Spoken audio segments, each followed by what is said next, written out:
कक्षा 11वीं, विषय भौतिक शास्त्र, अध्याय 7 गुरुत्वाकर्षण। इसमें हम 4 अंकों के प्रश्नों की बात करेंगे। पूरे पाठों का आपको यदि वीडियो देखना है तो आप प्लेलिस्ट की लिंक से आप सारे वीडियो को देख सकते हैं। तो चलिए इसके पहले प्रश्न को समझते हैं। पहला प्रश्न है, ग्रहों की गति संबंधी केपलर के नियम लिखिए। तो चलिए इसके केपलर के नियम समझते हैं। तो सभी जो पहला नियम है वो प्रथम नियम कहलाता है, कक्षा का नियम कहलाता है। तो ये क्या है? सभी ग्रह सूर्य के चारों ओर दीर्घवृत्ताकार मार्ग में चक्कर लगाते हैं जिसके एक नाभि पर सूर्य होता है। इस चित्र को समझ सकते हैं कि कोई भी ग्रह होगा ये दीर्घवृत्ताकार, ये कहलाया दीर्घवृत्ताकार मार्ग में चक्कर लगाता है जिसके एक नाभि पर, या तो यहाँ पर या यहाँ पर, किसी एक नाभि पर क्या स्थित होता है? सूर्य स्थित होता है। यह प्रथम नियम कहलाता है। अब इसे द्वितीय नियम या क्षेत्रफल का नियम भी कहते हैं। तो चलिए इसको समझते हैं क्या है। सूर्य से ग्रह को मिलाने वाली रेखा समान समय अंतराल में समान क्षेत्रफल तय करती है। इस चित्र में समझ सकते हैं कि ये सूर्य है और ये ग्रह है, इसको मिलाने वाली रेखा मान लीजिए 1 घंटे में इतना क्षेत्रफल 400 स्क्वायर मीटर का क्षेत्रफल तय करती है।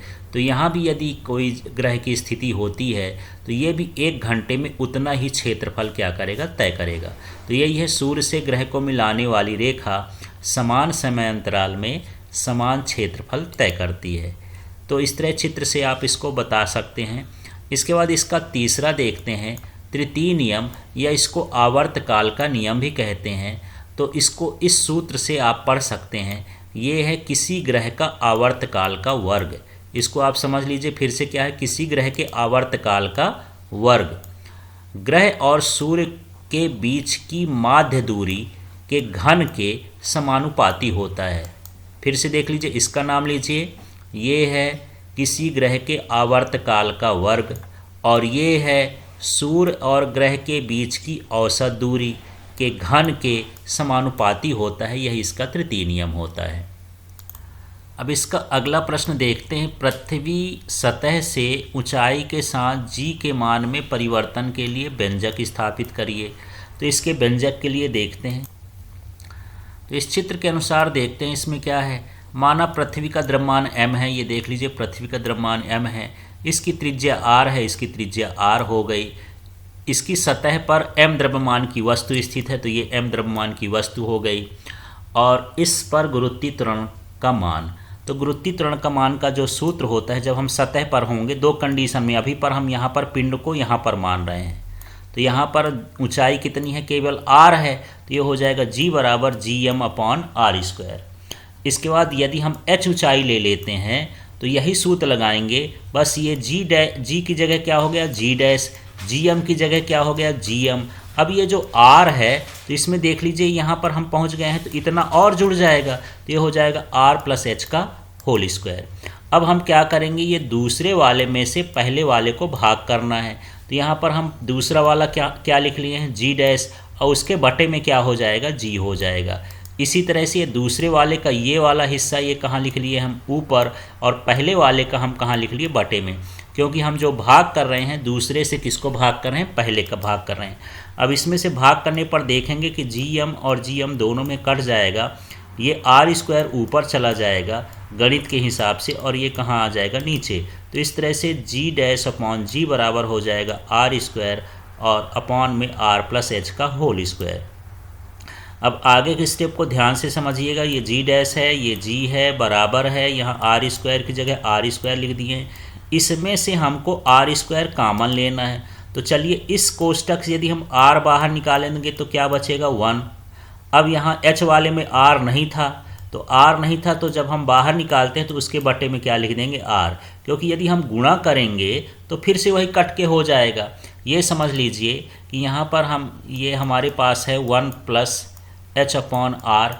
ये कैसे आया इसको हमको समझना है। तो यहाँ पर देखते हैं, हमारे पास है क्या? r+h, और इसका क्या है? Whole square. तो आप इसको ऐसा लिख सकते हो r+h और इंटू r और अपॉन में भी आर, क्योंकि किसी भी संख्या में गुणा भाग जोड़ घटाना किया जा सकता है, उसकी में अंतर नहीं आना चाहिए। तो आर में आर तो कट जाएगा तो कोई अंतर नहीं यहाँ हो जाएगा। अब इसमें से ये वाला आर बाहर निकालेंगे, तो यहाँ पर यदि हम आर बाहर निकालेंगे तो स्क्वायर लगा है तो स्क्वायर के रूप में निकलेगा, तो यहाँ से आर निकल गया, तो यहाँ क्या बचेगा, आर निकलेगा तो यहाँ क्या बचेगा 1 प्लस यहाँ से आर ये वाला निकल गया तो क्या बच जाएगा h/r, और यहाँ पर स्क्वायर है तो स्क्वायर लिख दिए हैं, और यही चीज़ यहाँ पर लिखा है। अब आगे के स्टेप में हम देखते हैं क्या है। अब इस तरह से ये मान आया, आर स्क्वायर से आर स्क्वायर को काट देंगे। अब ये जो बटे का है यदि हम इसको ऊपर लिखेंगे तो ये प्लस में घात है, तो ऊपर लिखने पर इसकी घात क्या हो जाएगी, माइनस में हो जाएगी।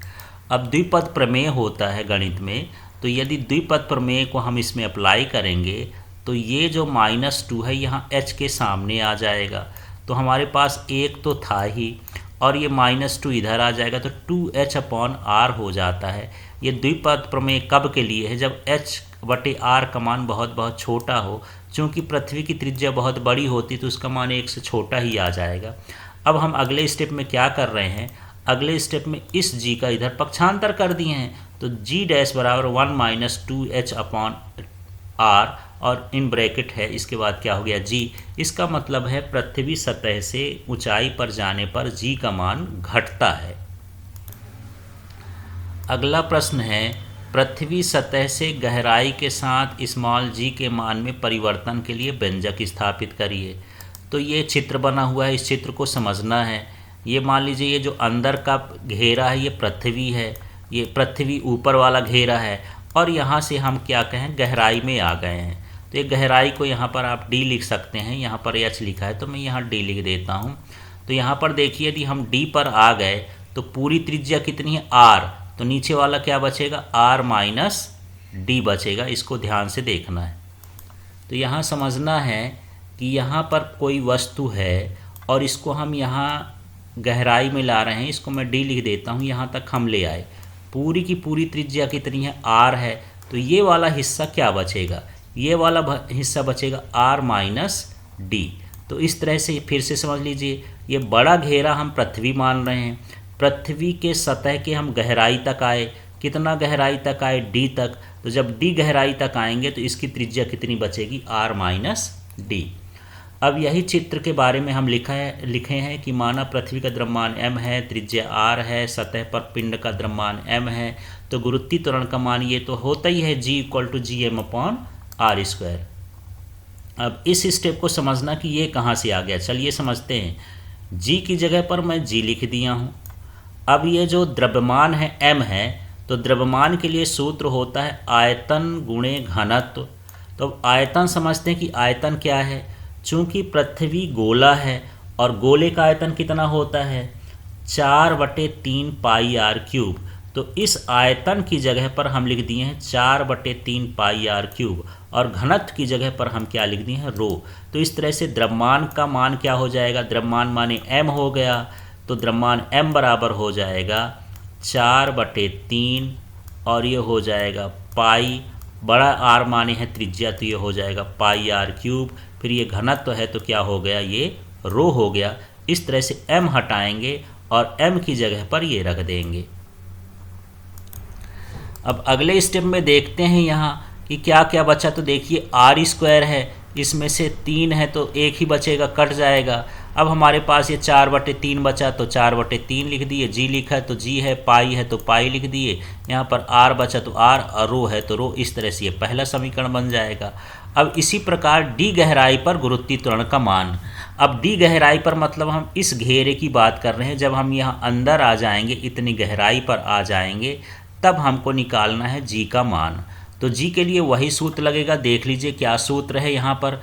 तो जैसे हम इसमें निकाले थे कि g बराबर 4/3 g पाई r रो, तो सिर्फ ये हो जाएगा कि ये जो r का मान है ये क्या हो जाएगा r - d, क्योंकि ये जो अंदर का घेरा है ये h नहीं है, इसको d समझना है। जो अंदर का घेरा है ये वाला, इसकी त्रिज्या कितनी हो जाएगी r - d, इसलिए यहाँ त्रिज्या की जगह क्या लिख दी है r - d।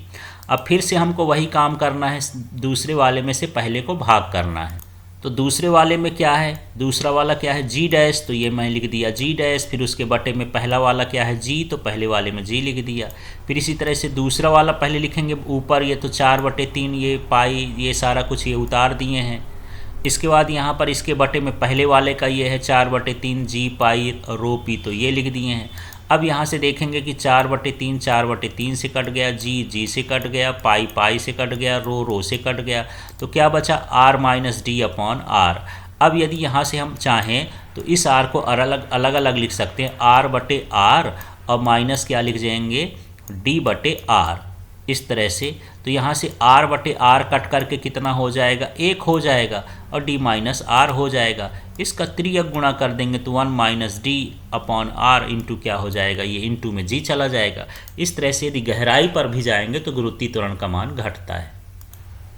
चलिए अब अगला प्रश्न देखते हैं। यहाँ अगला प्रश्न है पलायन वेग किसे कहते हैं, इसके लिए व्यंजक ज्ञात कीजिए। तो वह न्यूनतम वेग जिससे किसी पिंड को प्रक्षेपित करने पर वह पृथ्वी के गुरुत्वीय क्षेत्र को पार कर जाती है और कभी वापस नहीं आती है, उसे पलायन वेग कहते हैं। यहाँ पर व्यंजक मान लेते हैं कि माना पृथ्वी का द्रव्यमान m है, उसकी त्रिज्या r है, इसके सतह से किसी पिंड की ऊंचाई h है, उस पिंड का द्रव्यमान m है, और जिस वेग से भेका गया है पलायन वेग से, उस पलायन वेग को हम किससे दर्शाएंगे, VE। V का मतलब वेग है, E का मतलब पलायन है, माने इसके वेलोसिटी। तो प्रारंभ में क्या होता है, प्रारंभिक गतिज ऊर्जा बराबर स्थितिज ऊर्जा में क्या होती है, वृद्धि होती है। माने जैसे जैसे वो गति में आते जाएगा स्थितिज ऊर्जा में उसके क्या होती जाएगी, वृद्धि होती जाएगी, क्योंकि वो पृथ्वी की सतह से ऊंचाई पर जा रहा है, फेंक रहे हैं हम। तो जितना ऊंचा कोई जाता है उसमें स्थितिज ऊर्जा में वृद्धि होती है। तो गतिज ऊर्जा का सूत्र ये होता है 1/2 mv²। बस केवल v के नीचे ई लगा देना है तो ये वेग पलायन वेग कहलाएगा। अब स्थितिज ऊर्जा में वृद्धि का मतलब ये है कि ये अनंत में जो स्थितिज ऊर्जा, जब वो अनंत में चला जाएगा तो स्थितिज ऊर्जा, और जो पृथ्वी की सतह पर रहेगा तब की स्थितिज ऊर्जा। दो स्थितियाँ लिखें स्थितिज ऊर्जा में वृद्धि, तो पृथ्वी की सतह पर स्थितिज ऊर्जा और अनंत पर स्थितिज ऊर्जा। तो अनंत पर स्थितिज ऊर्जा का मान 0 होता है, और पृथ्वी की सतह पर जो सूत्र होता है -GMM अपॉन R+H होता है, ये इसका मान। अब यहाँ से हम देखेंगे कि ये माइनस माइनस प्लस हो गया, तो 1/2 mv² ये जो लिखा है ये पूरा लिख दिए, इधर जो भी जो बचा है ये पूरा का पूरा इधर उतार दिए। अब हमको VE का मान निकालना है, तो हम क्या क्या करेंगे, देखिए यहाँ से m और यहाँ से m तो कट जाएगा।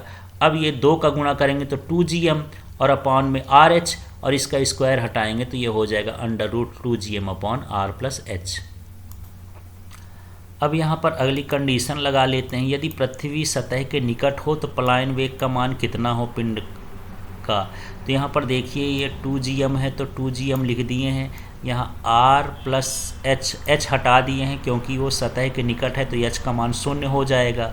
अब इसके बाद यहाँ पर देखते हैं ये जो gm होता है, तो हम लोग पढ़ चुके हैं g बराबर gm अपॉन R²। तो यदि मैं इसका त्रियक गुणा करूं तो gm बराबर कितना हो गया, GR²। तो यहाँ gm न लिख करके उसकी जगह पर क्या लिख देंगे, GR² रख देंगे। अब यहाँ से एक ठो r कट जाएगा तो √2gr आ जाएगा। अब 2 तो ठीक है, g का मान 10 होता है, r का मान पृथ्वी की त्रिज्या भी हमको पता है 6.4 × 10⁻6। यदि ये सब मान रख देंगे तो पलायन वेग का मान कितना हो जाता है, 11.2 किलोमीटर प्रति सेकेंड। चलिए इसके बाद अगला प्रश्न देखते हैं, कक्षीय चाल किसे कहते हैं, इसके लिए व्यंजक ज्ञात कीजिए। तो यहाँ पर समझते हैं कक्षीय चाल क्या है। उपग्रह का वह क्षैतिज वेग जिस पर कोई पिंड पृथ्वी के परितः किसी कक्षा में चक्कर लगाने लगता है। तो ये पृथ्वी है, अब इस पिंड को यदि हम इस वेग से फेंकें, यह पृथ्वी का चक्कर लगाने लगे, तो इसे हम क्या कहते हैं, कक्षीय चाल कहते हैं।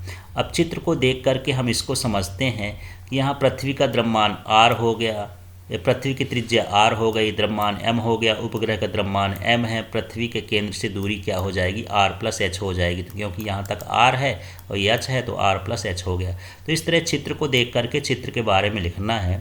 और कोई भी उपग्रह पृथ्वी का चक्कर तभी लगाता है जब उसको अभिकेंद्र बल किससे मिलता है, गुरुत्वाकर्षण बल से मिलता है। तो यहाँ पर अभिकेंद्र बल बराबर क्या हो गया, गुरुत्वाकर्षण बल।